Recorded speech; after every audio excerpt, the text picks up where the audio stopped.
दोस्तों, वैसे तो दुनिया में लगभग हर व्यक्ति अमीर बनना चाहता है, लेकिन नहीं बन पाता। इसके पीछे का कारण है ज्यादातर लोगों का ये सोचना कि अमीर बनना तो किस्मत या लक की बात है, लेकिन ऐसा बिल्कुल भी नहीं है। दुनिया के जाने माने एंटरप्रेन्योर, फिलोसोफर और top angel investor Naval Ravikant का कहना है कि रिच बनना कोई लक की बात नहीं, बल्कि एक स्किल है जिसे लगभग हर व्यक्ति समय के साथ साथ सीख सकता है। दुनिया के जाने माने ऑथर एरिक जॉर्सन ने नवल रविकांत के ट्वीट्स, पॉडकास्ट, कोर्सेस और लेक्चर्स को एक जगह कलेक्ट करके एक बुक के रूप में कंपाइल किया है, जिसका नाम उन्होंने रखा है द अल्मनैक ऑफ नवल रविकांत। ये एक ऐसी बुक है जिसने दुनिया के कई लोगों की जिंदगी को पूरी तरह से बदल कर रख दिया है।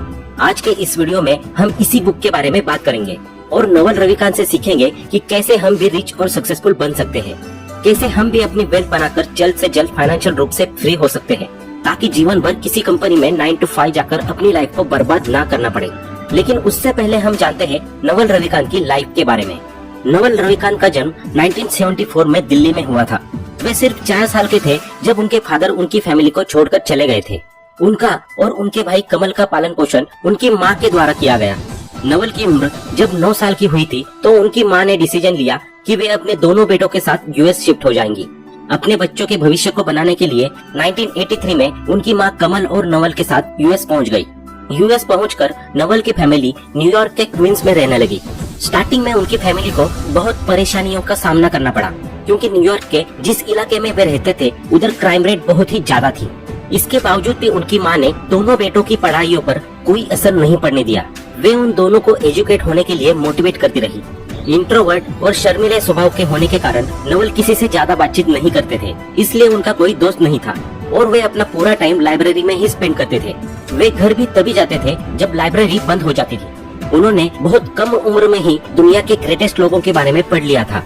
नवल की उम्र जब 15 साल की हुई तो उनकी फैमिली को फाइनेंशियल क्राइसिस ने घेर लिया, जिससे बचने के लिए नवल ने स्ट्रीट पर इंडियन फूड बेचना शुरू कर दिया और इसके साथ ही अदर पार्ट टाइम जॉब्स भी करना शुरू किया। आगे चलकर उन्होंने अपनी स्कूलिंग कंप्लीट की और उनका एडमिशन आईवे यूनिवर्सिटी में हुआ, जो उनकी लाइफ का सबसे बड़ा टर्निंग पॉइंट था। यहाँ से टेक एजुकेशन लेने के बाद उन्होंने कई कंपनियां बनाई और आगे चलकर आज के सबसे फेमस स्टार्टअप एंजलिस्ट की शुरुआत की। 43 साल की उम्र में नवल को angel investor of the year के अवार्ड से नवाजा गया। वे अभी तक फेसबुक, ट्विटर जैसी जाने कितनी बड़ी कंपनीज में अपना पैसा इन्वेस्ट कर चुके हैं। प्रेजेंट में ट्विटर पर उनके ट्वीट्स वर्ल्ड फेमस है, यहाँ तक कि लोग उनके ट्वीट्स को कोटेशन के रूप में इस्तेमाल करते हैं। आइए जानते हैं दोस्तों उनके इन्हीं वर्ल्ड फेमस थॉट्स के बारे में, जिन्हें एरिक जॉनसन ने एक बुक के रूप में डाला है। नवल रविकांत का कहना है कि कोई भी व्यक्ति लाइफ टाइम 9 to 5 जॉब करके वेल्दी नहीं बन सकता। आप ऐसे काम करके मनी तो अर्न कर सकते हैं, लेकिन वेल्थ नहीं। Focus on building wealth, not money. Money और वेल्थ दोनों में बहुत फर्क होता है। आइए एक एग्जाम्पल के थ्रू समझने की कोशिश करते हैं। इसे समझने के लिए हम एक बहुत ही कॉमन एग्जांपल लेते हैं, जो मॉडर्न सोसाइटी में काफी ट्रेंड में है। मान लीजिए आप एक सोशल मीडिया इन्फ्लुएंसर है, एक यूट्यूब कंटेंट क्रिएटर है। आपने एक वीडियो एडिटर हायर किया, यानी कि आप उसे पर प्रोजेक्ट या पर वीडियो के हिसाब से पेमेंट देते हैं। हाल ही में आपने उसे अपना एक वीडियो सेंड किया एडिट करने के लिए और बातचीत करके आपने एक 2000 रुपए का अमाउंट फिक्स कर दिया पेमेंट के रूप में। उसने वीडियो एडिट किया, आपको भेजा और आपने अपने चैनल पर अपलोड किया और उससे अच्छी खासी अर्निंग की। अब इस एग्जांपल में जो वीडियो एडिटर ने अर्न किया है वो है मनी। उसने जो काम किया उसका रिटर्न उसे फिक्स्ड अमाउंट के रूप में मिल गया। अब आगे वो इस वीडियो से कुछ और नहीं कमा सकता। वहीं दूसरी ओर आपने जो इस वीडियो से अर्न किया वो है wealth.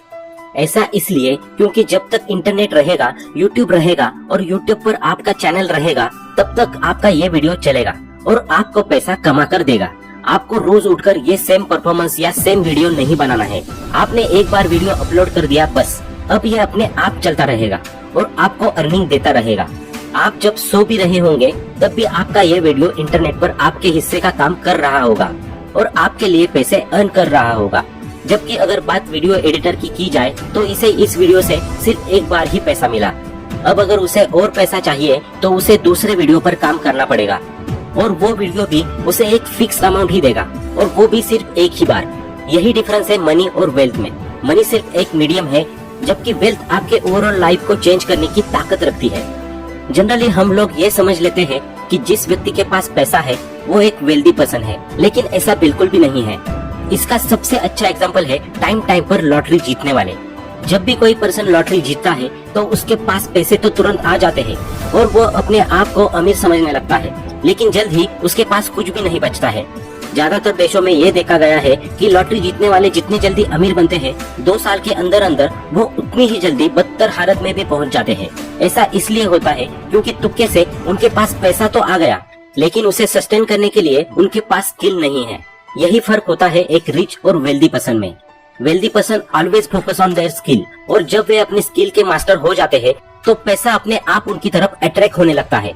Money always follow wealth. एक कहावत है जो बहुत फेमस है, money is temporary while wealth is permanent. तभी तो नवल रविकांत भी मानते हैं कि focus on wealth not on money. उनका कहना है कि क्रिएट इनफ वेल्थ ताकि जीवन भर आप नहीं बल्कि आपका पैसा काम करे। वेल्थ अर्न करने के लिए जरूरी है कि आप अपनी स्किल और नॉलेज पर जितना फोकस हो सके उतना फोकस करें, उसे बार बार संवारने का और निखारने का प्रयास करें। जब किसी भी क्षेत्र में आप उससे जुड़ी नॉलेज और स्किल दोनों गेन कर लेते हैं तो फिर आपको वेल्दी होने से कोई नहीं रोक सकता। दरअसल ऐसा इसलिए है क्योंकि मार्केट में कभी भी कोई दूसरा व्यक्ति आ सकता है जिसकी स्किल आपसे बहुत ज्यादा बेटर हो, लेकिन अगर आपके पास स्किल के साथ साथ उस फील्ड से रिलेटेड कंप्लीट नॉलेज है तो वो नया व्यक्ति आपकी वेल्थ पर कोई भी निगेटिव इफेक्ट नहीं डाल सकता। तीसरे फैक्टर के बारे में नवल रविकांत बताते हैं कि वेल्थ कोई शॉर्ट टर्म नहीं बल्कि एक लॉन्ग टर्म गेम है। इसे पाने का कोई भी शॉर्टकट नहीं है। दरअसल वेल्थ हमेशा से ही कंपाउंडिंग के फैक्टर पर काम करती है और कंपाउंडिंग को अपनी पावर दिखाने के लिए एक लंबा समय चाहिए होता है। कंपाउंडिंग में कोई भी चीज शुरुआत में बढ़ती हुई दिखाई नहीं देती, लेकिन कुछ टाइम बाद उसका अमाउंट मल्टीपल्स में ग्रो करने लगता है और देखते ही देखते एक इम्पॉसिबल सा अमाउंट हमारी आंखों के सामने आ जाता है। यही कारण है कि एक वेल्दी पर्सन को तैयार होने में काफी टाइम लग जाता है। चौथा जो फैक्टर है जिसके बारे में नवल बात करते हैं वो है लिवरेज पोजीशन एंड पावर, यानी कि अपनी वेल्थ और काम के माध्यम से एक ऐसी पोजीशन एक्वायर कर लीजिए कि आपके एब्सेंस में भी आपकी इनकम जनरेट होती रहे। जैसे मान लीजिए 2 दोस्त थे, रमेश और सुरेश। दोनों ही दोस्त किराने का सामान बेचते हैं, लेकिन दोनों के सामान बेचने के तरीके में अंतर है। रमेश सुबह से शाम अपनी किराने की दुकान खोलता है और उसके थ्रू सामान की बिक्री करता है, तो वही सुरेश दुकान के थ्रू तो सामान बेचता ही बेचता है, इसके साथ ही वो फ्लिपकार्ट, अमेजोन, ब्लिंकिट जैसे कई ऑनलाइन प्लेटफॉर्म पर भी सेलिंग करता है।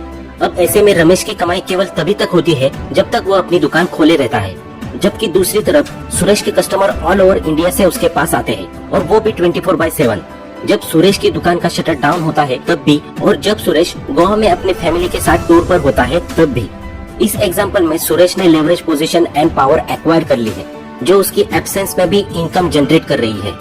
आगे अपनी बुक में नवल रविकांत कहते हैं कि लर्निंग हैप्पीनेस लाइफ के लिए बहुत जरूरी है खुश रहना सीखना, क्योंकि हमारा एटीट्यूड ही हमारी खुशी के लिए जिम्मेदार होता है। आपने देखा ही होगा कि कोई व्यक्ति पैसा कम होने के बावजूद भी खुश है और कोई है जो तिजोरियां भरी होने के बाद भी दुखी है।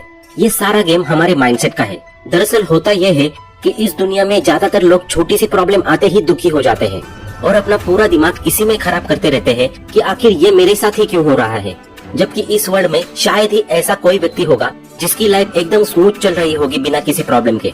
प्रॉब्लम तो हर इंडिविजुअल की लाइफ का हिस्सा है, बस हमें चाहिए कि हमारा एटीट्यूड ऐसा हो कि हम प्रॉब्लम पर नहीं बल्कि उनके सॉल्यूशंस पर फोकस करें। अपनी लाइफ को अपने लक को कोसने के बजाय जो रिसोर्सेज अपने पास अवेलेबल है उनका यूज करते हुए अपने गोल की तरफ बढ़ते चलो, बिना किसी लालच और डाउट के। अपना जो भी काम है उसे पूरी ईमानदारी और पैशन के साथ करते चलो। इसीलिए तो गीता में भगवान श्री कृष्ण ने कहा है कि बिना किसी फल की चिंता किए हुए लगातार अपना कर्म करते चलो। हम अपना माइंड जिन चीजों पर सेंट्रिक कर देते हैं वो वैसा ही सोचने लगता है और उन्हीं सिचुएशंस में फंसकर रह जाता है। अगर हम 24 घंटे प्रॉब्लम्स के बारे में सोचेंगे तो हमारा माइंड बार बार नई प्रॉब्लम्स को ढूंढने में ही बिजी हो जाएगा और हम उस रास्ते से भटक जाएंगे जिस पर चलकर हम अपना गोल अचीव कर सकते थे। इसीलिए नवल रविकांत ने कहा है कि लर्निंग हैप्पीनेस। जब आप खुश रहने की कोशिश करते हैं तो आपका माइंड खुश रहने की और लाखों वजह ढूंढने लगता है और आप अपने काम को बोर हुए बिना एंजॉय करते हुए पूरा कर पाते हैं। ये कुछ छोटी छोटी हैबिट्स है जो आपकी लाइफ को पॉजिटिव, हैप्पी और वेल्दी बनाती है। नवल रविकांत की इस बुक में ऐसी तमाम चीजों के बारे में बताया है जिनको अपना कर लाखों लोगों की जिंदगी बदल गई। उनका कहना है कि आज आप भले ही मेरी सारी प्रॉपर्टी और पैसा लीजिए और मुझे एक ऐसी कंट्री में छोड़ दीजिए जो इंग्लिश स्पीकिंग हो, मैं आपको मात्र 4 से 5 साल में इतना ही पैसा और प्रॉपर्टी बना के दिखा दूंगा। ऐसा इसलिए है बिकॉज आई हैव स्किल। तो दोस्तों, आप भी सीखिए वेल्थ मेकिंग की इस स्किल को और बन जाइए दुनिया के वेल्दी पर्सन में से एक। तो दोस्तों, आपको ये वीडियो कैसा लगा कमेंट में बताएं।